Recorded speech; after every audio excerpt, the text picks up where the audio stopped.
On to the next little project here. This is a Warn M5000. Let's see.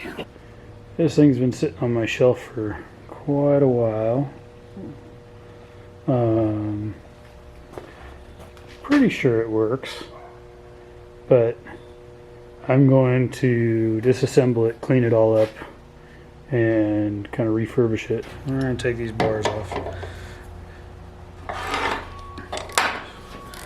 So when this is bolted down to the winch plate, these really don't do a whole lot.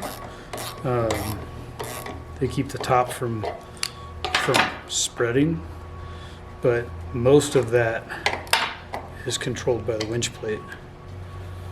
So that's why they can keep functioning even when somebody bends these.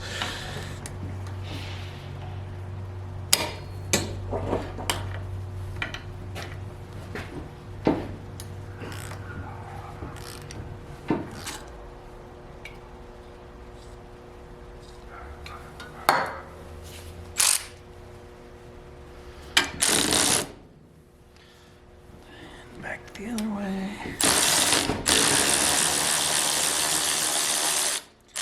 I think we'll probably replace that bolt. It's a little crooked.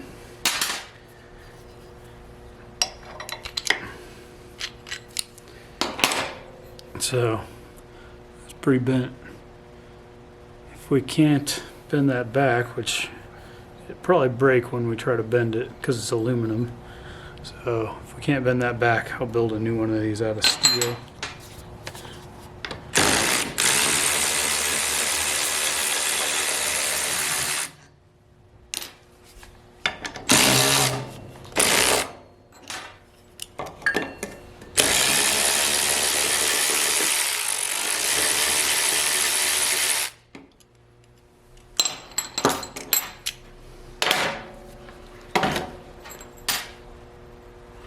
That's not part of it. Let's get it out of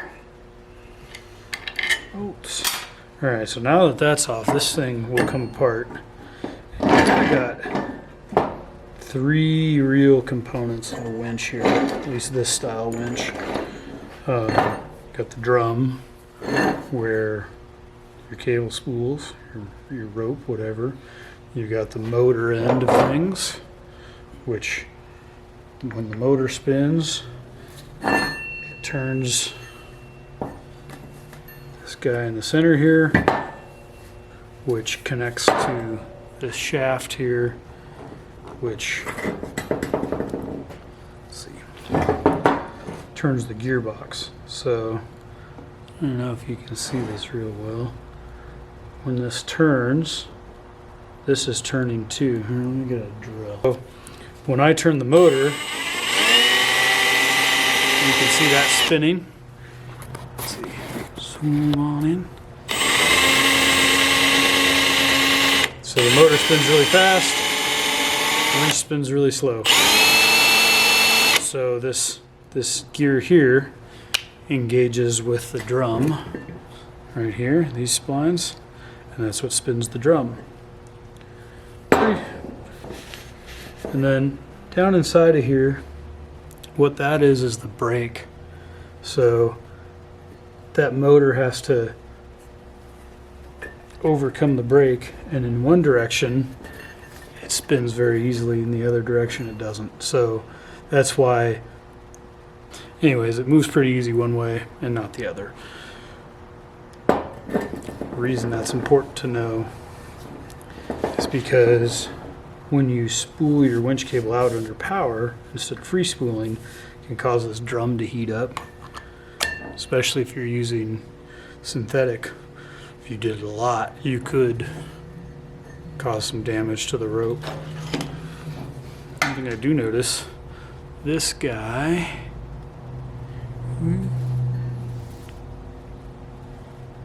this guy right here, should be sticking out on this side. That's what anchors the cable to the winch.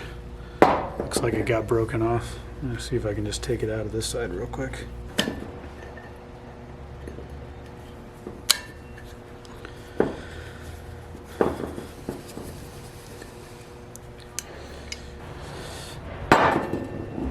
take that gearbox apart in a minute.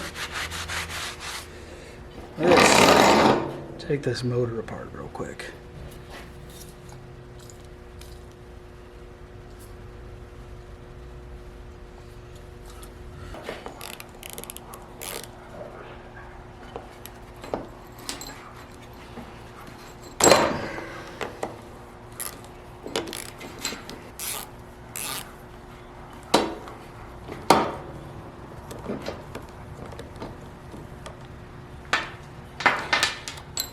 I don't know if we're going to reuse these wires or not.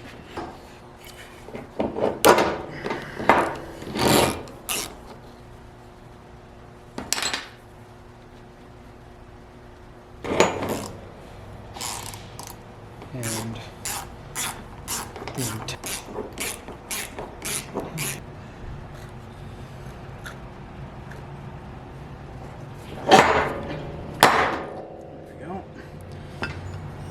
tap. Take that guy off. So, if you look in here, pretty sure all that is brake material from the drum brake in there. Clean that out. Ugh.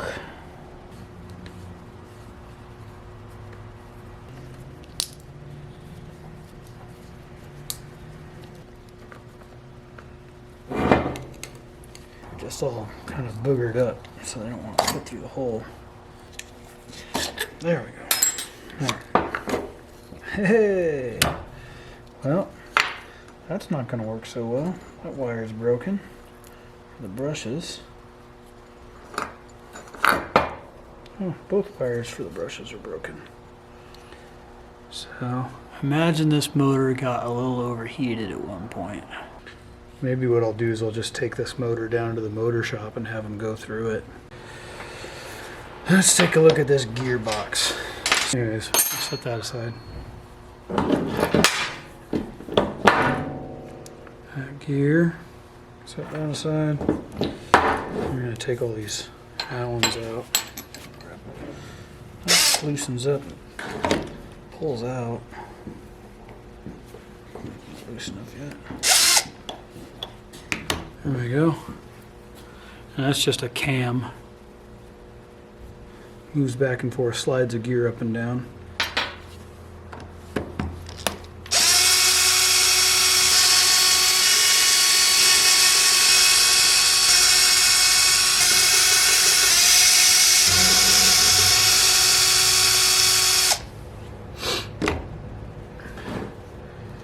So I found that there's like two real reasons that winches go bad that just kind of wear out unless you've damaged them.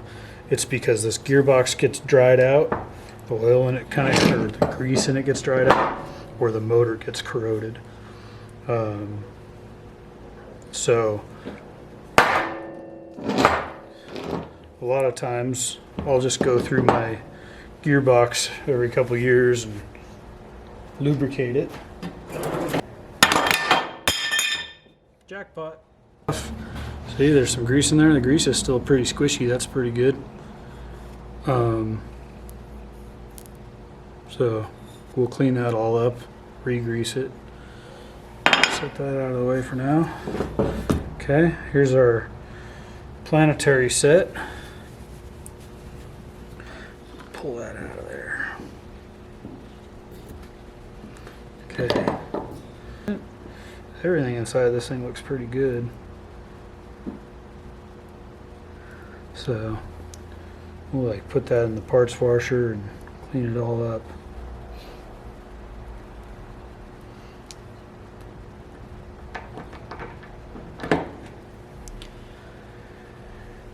There's a shim thrust washer. It's gonna go underneath that. Try to keep things in order.